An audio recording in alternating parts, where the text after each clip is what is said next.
So, my friends, when you think about negotiation, and you think about what does that word mean, that word means, you're having a back and forth with somebody. That means you're trying to break someone down or get something from someone. My friends, I think the easiest example of negotiation is, in your everyday lives. When you want someone to do something for you, right? And you're trying to convince them of something. What kind of things do you negotiate? Well, the first few things that might come up is, well, you got to say, well, Daniel, I have to know the other person's needs. In order to know the other person's needs, what they want, I'm trying to think, okay, well, how can they benefit out of it? So instead of saying, hey, if you do this, this is what happens for me, which is nice. But you could also think, okay, hey, if you do this for me, this will also help you in the long run too. And maybe that will be a kind of negotiation. Other kinds of negotiations, again, could be things like at work, trying to tell your boss, hey, I think this raise will be really, really amazing because if I get this raise, it'll make me, it'll cast away all my doubts of possibly finding a new job. I'll know that I'll belong. I'll go extra hard every day, all that good stuff.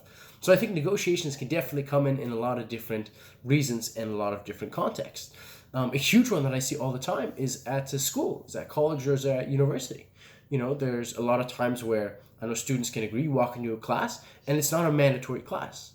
Or if it is, it's one where you're like, you know what? If you and the professor don't see eye to eye, you can always drop it and take it again next semester or even next year. So it's very, very likely that on the first day of classes, I know myself, I sit in class and I think, okay, if the prof is the businessman, if the prof is the entrepreneur, let's say, and their product is their class that they're trying to sell, what is their hook? What do they say? What is their elevator pitch? Why should I stay in your class and not drop it? Now, many people might hear what I just said and they'll go, well, Daniel, you have to take a class. It's mandatory. That is correct, my friends, but we have to emphasize the importance of I'm taking something because I have to take it because it's mandatory versus I'm taking it because I want to be there. My friends, there's a huge, huge, huge difference when I'm sitting in class and I'm looking around the room and half the students aren't there. The other half are on their phones. They're not paying attention, hand on their chin, taking a nap. They do not want to be there. As opposed to, I have been in a class that other kids who were not in the class because it was too full, they snuck in. They snuck in to see this dude's lecture because he was that good at doing his thing.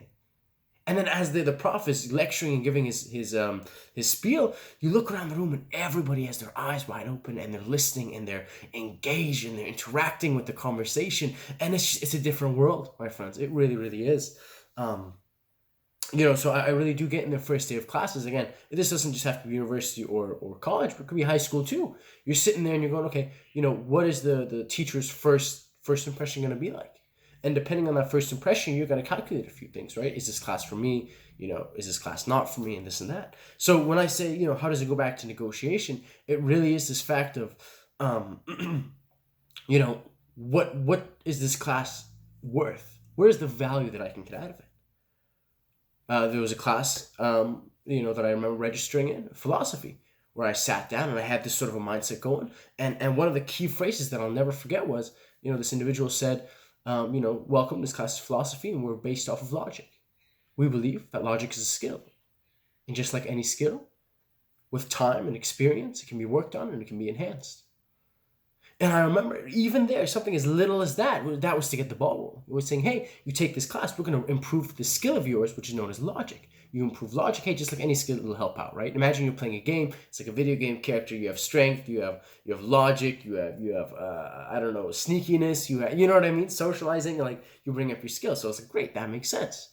Now, obviously, it's not just, what they say, but it's also, body language. It's also how they're presenting everything. So I think that as a whole always comes together.